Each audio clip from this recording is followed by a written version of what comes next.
Throwback Sunday with a little twist. Big Mama's out.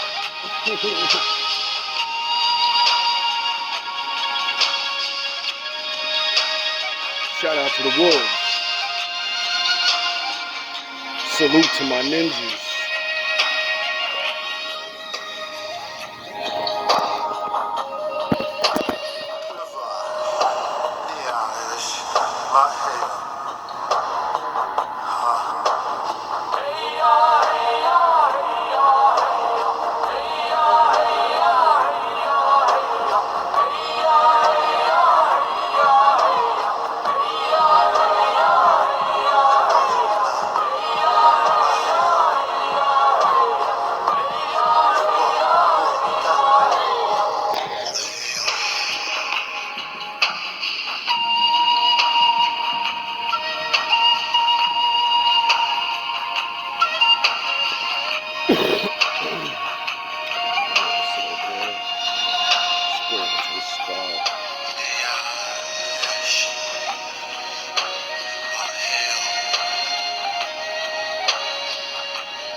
You know, it's something dope. Spellbinding campaigns with full. Something dope I always noticed about, well, not noticed, but thought about the moon and looking at the stars. I always said they've been there before anyone you ever known was born. Everyone looked at the same shit and probably wished on the same shit. You get it? That's for people that feel alone. You know? When you think you're the only one doing something. When really, nah, no you're not. You ain't the first and you won't be the last.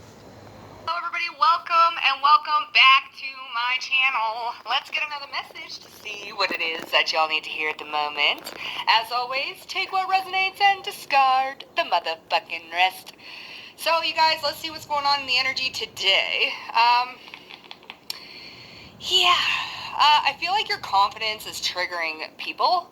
I feel like people look at you and, I don't know, you might have gotten an influx of, like, dirty looks, okay? You just rub people the wrong way right away. There ain't even no time, bitch. It's like, what was that look for? Okay, or why were you doing that? Also, weird things could be happening. Mercury retrograding heavy right now. I don't know what the fuck it is, bitch, but it be Gatorading right now, okay? Mercury is in Gatorade. For real. Yeah. So yeah, let's see what's kind of happening in the energy. What's going on with you guys? The Sun, Libra, and the 12th house. Yeah, it's given, like, the relationship with yourself with the Sun and Libra. You're gaining a lot of attention, some of it good, some of it bad, okay? You're rubbing people the wrong way immediately. It's like they take one look at you and it's immediate either love or jealousy, or even a little bit of hate, I don't know. So, yeah, let's see what's happening, really. Hello, Bagheera. You are facing Lilith, so Lilith could be significant here, but let's see what's happening for you guys. What's the message? Holy, we have opposition, Cancerian energy, and square. Yeah, you're triggering your empowerment. Okay, your empowerment, your confidence with the sun there as well is triggering some challenging emotions within other people. Okay, big time. Motherfucking big time. Okay, there's definitely some you're posing as a threat or as a challenge for the people around you. This could even be strangers, honey. Okay, because you're mirroring back some sort of empowered state, something that they wish or they inspire to be, but they're not quite there yet, or they just feel like they can't get there. I don't know, bitch. You know, these are kind of like strangers, even. All right. People that are being testy or impatient. Like I said, they take one look at you and they're like, ugh, you know? So you are triggering challenging feelings within people because you're mirroring something back to them. Uh, you're mirroring some sort of love, self-love, especially with Libra and the Sun. Sun is Aries' first house, or sorry, I don't know why I said that. Sun is the fifth house, passion, Leo, confidence, okay? So you are mirroring back something within the self, right? Self-love is what I was getting at. And it's pissing people off. Okay, it really is. So let's see what we can get here. What's this opposition? Conflicts with, calls out. Maybe you're calling people's lack of self-love out. All right. Also, there's this weird thing going on where people really think that you're doing things for validation, for attention, or for their validation, their attention.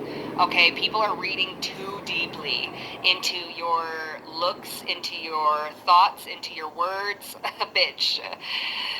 You got people reading deeper meanings than that was intended, okay? It's giving crusty third eye. It's, trying to find a weird meaning in things that you do and things that you say and trying to make it deeper than it is. It's like, bitch, it ain't that deep, Like that type of shit is going on too. So yeah, what's the balance here? We also have the 12th house there too, so it could be like hidden enemies type vibes or your spirituality. Okay, we have justice coming out and divine comfort. So again, with the self-love, you are very, very comfortable in your own skin, and you would be surprised about how many people are just not comfortable in their own skin. So here you are radiating this joy and self-love, and you're just enthusiastic. Even if you're having a bad day, bitch, you're still enthusiastic. You're still full of zest and you're still full of life. And people will look at that and just be like, ugh, like, why are you so comfortable, like, with yourself? Like, how are you so comfortable to look like that, be like that, do that, say that? Whoa, bitch. Whoa. How deep do you want to go? Because I don't have a choice. When you build yourself, when you have to be your own father, when you have to be your own mother, when you have to be these different things because they're not there, then you learn to pick yourself up on days that you're not feeling so good. Do you feel better? Sort of.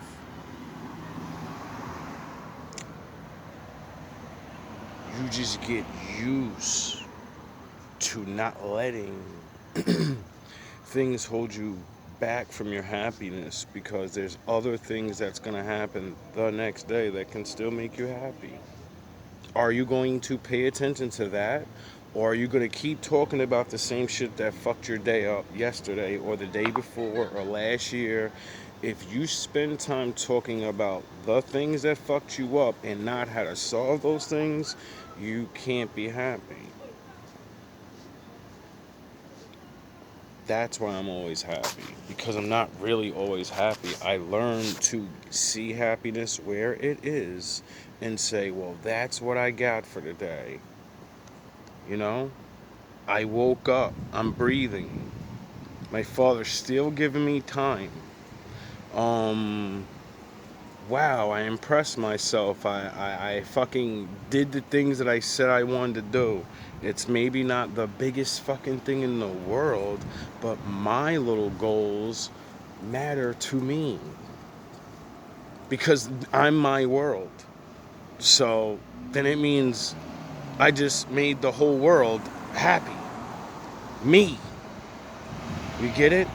And once you understand that as a person, that you are the world because that's your life, you're responsible for your happiness and how you feel. And you have to do things to get happiness. You have to see what is happy. You have to and feel it and explore it. A lot of people can see things all the time, do things all the time, and you're so used to being around other people that hate good things or it's corny to be happy that all you do is make yourselves miserable. It becomes who can suffer the most. I've been through this and yeah, well I've been through that and and it's like that shit's cute when you're younger. That's alright. The war cry. I fucking can suffer the most. When you're older, nobody's trying to be around people suffering, dog. Nobody want to hear your war stories. People want to hear your war story and then what you did with it after.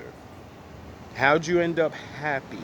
How did you end up doing something that is going to make you happy with the level that you're on? Because everyone doesn't end up on the same level, you know? And yet people are happy on all levels. Oh, so people are kind of like triggered by you at the moment, collective, and I feel like this is a retrograde thing. You are meant to be doing this.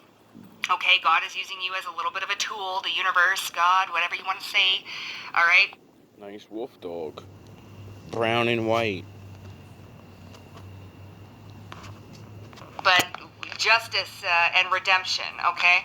So you're bringing justice in some sort of way. Now, the meme that just popped up into my head, okay, is what if you being a little bit spicy? What if you being a little bit mean? Or what if you just being a little bit bitchy is somebody's karma? Okay? Think about that one, right? So I mean, maybe if someone comes up to you and tries to bicker in your face or make something way deeper than it is, bitch, and you kind of clap back a little bit, what if that's their karma? Don't fuck with us. You know, that type of shit, okay? That's what's coming through. So I feel like you're serving justice, you're also serving looks. Yes. I used to not like looking at it like that, you know? But the people that do things,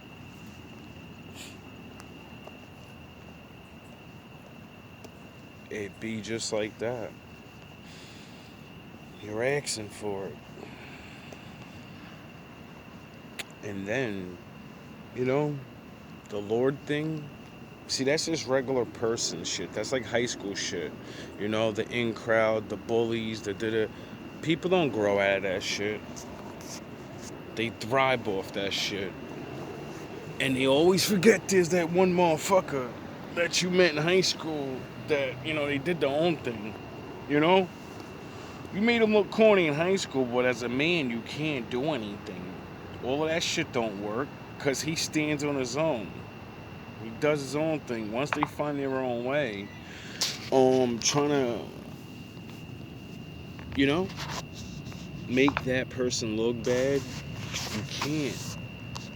That's where the lies got to come in, to sabotage the character and all these other things and keep him out of work. And men are fucking sad. Not realizing, out of all those things you do to stop this one dude, did you ever get what you wanted? You know? Now that you're near the end, because many of us get stopped, we get destroyed. Did you get what you wanted? Did you end up with all the bitches and the money and healthy and a good family and a wife that loves you? Or did you end up with some fucking fiend chick that you just tricked and you ruined her, or you got her to be your wife, you're gonna be divorced soon, or you just had a fucking miserable marriage the whole time? How many people won by cheating, got what they wanted, and then found out, nah, I did all this cheating just to lose in the end. I did all this cheating just to have a bunch of fucking, things that where it didn't end the way I wanted. That's because you wasn't supposed to take that thing, that woman, this job, this cheating, this bullying shit all the time. It ain't like it ain't supposed to happen. I'm not one person to say, oh well,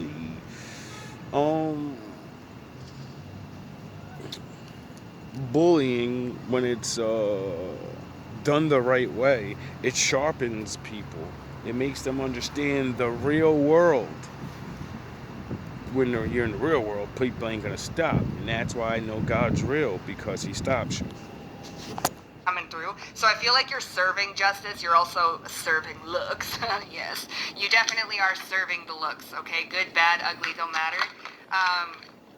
Let's see what's going on with the Cancerian energy. Knowledge of good and evil and reconciliation. So yeah, there are some challenging feelings that you're stirring up within people to reconcile some sort of indifferences. Reconcile the emotions that they have for themselves. I get, okay? The knowledge of good and evil. You know what's good for you and you know what's not good for you, okay? You know when to be a little bit more humble and, what is that?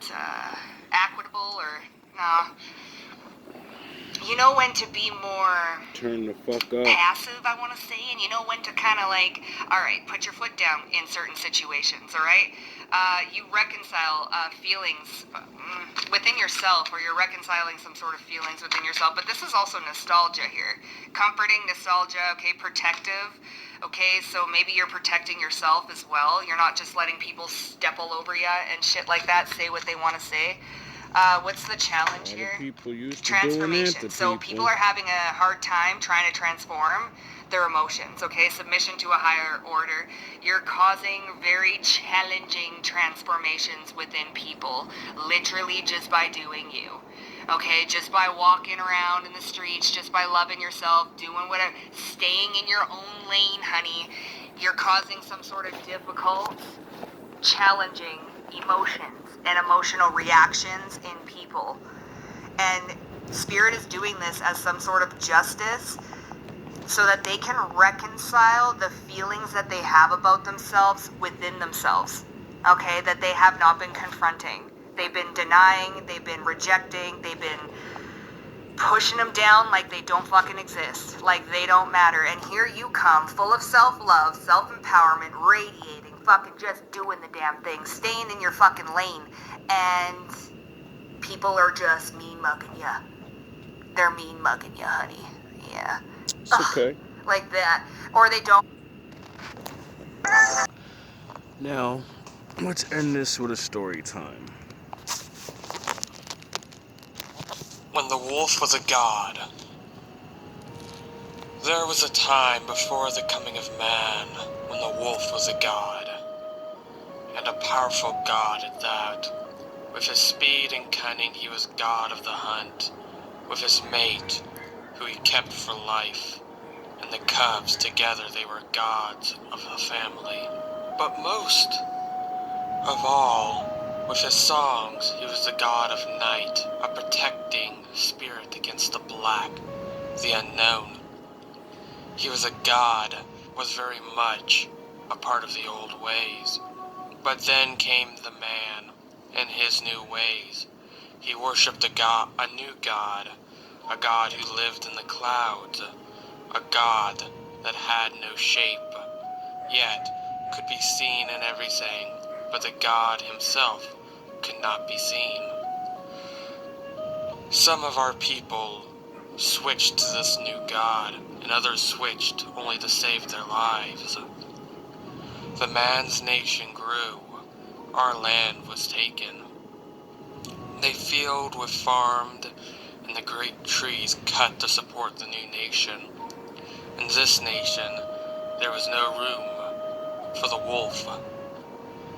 His home was destroyed, his family hunted, for they had made warm coats, and he was removed from his place as a deity, only to be placed in a zoo, When man saw the wolf, the great god, caged, they laughed and laughed, not only at the god they caged, but also at themselves for being foolish as to believe that an animal could be a god to man. The only god for man had to be greater than man. So they believed.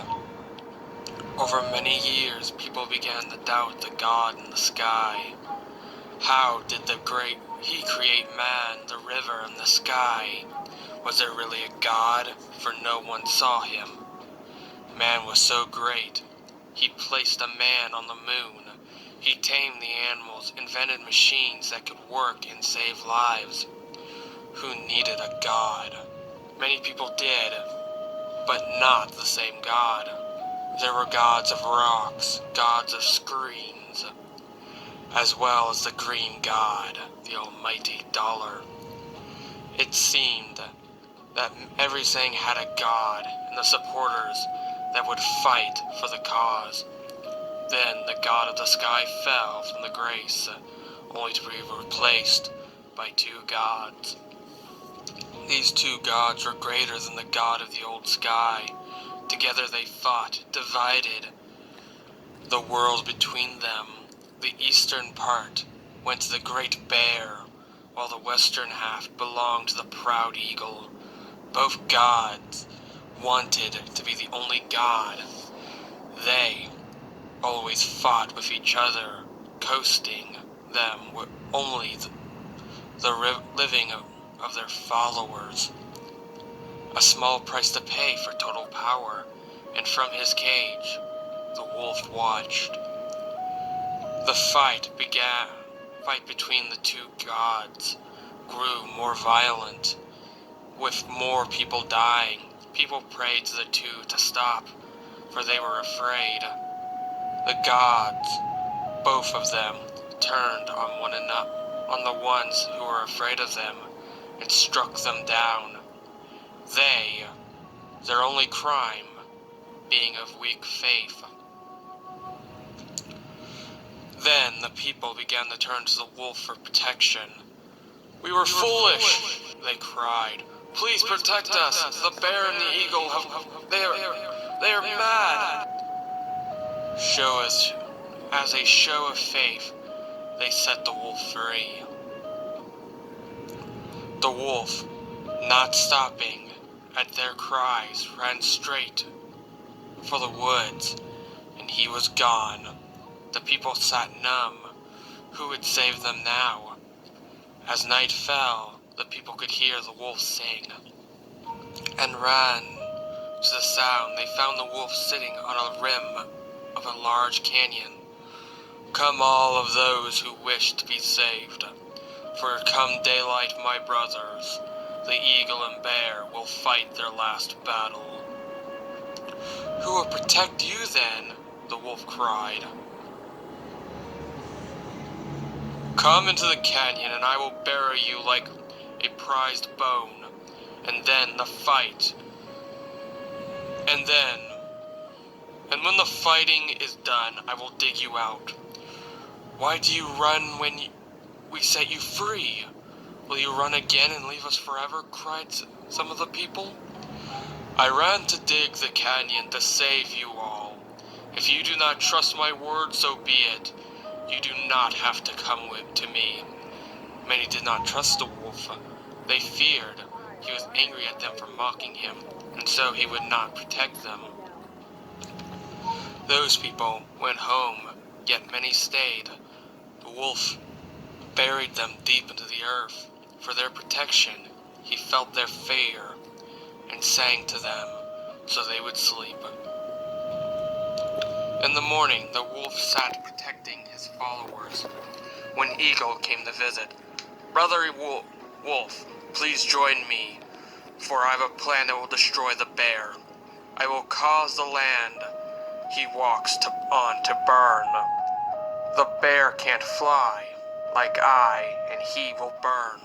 "Brother Eagle, your plan sounds like it will need no help from me. Just one thing. Please lay some land for me to stand on. But of course, replied the eagle. Then good luck, brother. May you get what is rightfully yours. The eagle flew away. No sooner than he was a speck in the sky, the bear came to visit his brother. Brother, he growled, please join me in getting rid of the eagle, for he has become a pest. The eagle can fly, and we are both bound to the ground. How can we beat him? Asked the wolf.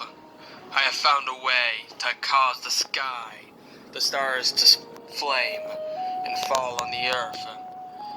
As they will fall, the eagle will not be able to fly. You have a great idea. Just one thing, please do not let any of the stars fall on me. Don't worry, brother, nothing will happen to you. Then good luck, brother. May you get what is rightfully yours. The wolf called out as the bear lumbered away. Hours passed, yet the wolf sat at his canyon. There he saw the dark smoke of death rise from the horizon. The sky began to fall in small flaming bits. His ears were filled with cries of the followers that refused his aid. His nose filled with the odors of burning flesh. But the land around the canyon did not change. Finally, he heard the cries of the eagle and the low growl of the bear. And then, silence. Nothing, not an animal or man stirred. The world was still. Slowly, the bear started to sing a song for the death of his brothers. And then, he started a new one, a song which promised the sun and the moon that he would not let this happen again. He sang the song over and over again as he dug out his followers, and together they built a new world. The wolf was God again, and he and his family shall rule forever. Super hydration keeps me 24/7 moisturized and Difference between listen, there's a difference between being a bum and a fiend. You dumb and I'm clean. 'Cause real bums find work no matter the scene. Bum. If you see a dusty looking nigga walking up on you, holding something inside his shirt but holding it on the outside, yeah, always get ready. Niggas think because I got these shades on and my head don't move that I'm not looking to the side. I could feel you niggas coming. Open doors, clean windows, or go to the store for niggas. Fiends pick out the trash to sell, rob stores, or put guns to niggas. If you want, nigga. They'll do anything for the funds, my nigga. Just little kids in the mind. I'm Morpheus and I'm Neil. I'm number 2 and 1 to you niggas. Humble, homeless men down on their luck. It's only a matter of time before you getting up, never giving up. Fiends jumble their words, spitting it up. Everybody get mad when they licking it Dutch. Homeless men down to reality. These fiends in their dreams still living it up. They can't even see their body decaying, and their liver is fucked. Fiends looking like the crypt keeper. Homeless men just look hungry. A homeless man always know he still got a chance as long as he don't get stuck with the pups. 'Cause every Roman wolf or Roman dog knows he needs a home of his own. No matter how big or small, that home is his throne. Homeless man learn to stand on his own. Fiends always want to be next to you. These niggas learn how to pay dick with they rent. Hobosexuals. I meant to say pay rent with they dick. Hobosexuals. It's a new word I learned. I had to throw that in a rap one day. That's why I be loving chicks. Y'all be having the hardest bars and don't even know it. I heard that from a reader. And I was like, what the fuck did she just say? She said this nigga's a loser. He's a hobosexual. I said, what the fuck is a hobosexual? She said, a man or a woman that uses sex to get a place to live. I said, oh no, they making up new words for old things. And I said, yeah, I can't, you know, I can't say she's lying. You know, there's a lot of those out in the world, and it's about to get worse. You know, because a lot of jobs is going. So, I don't know if you learned anything from that story time. Oh,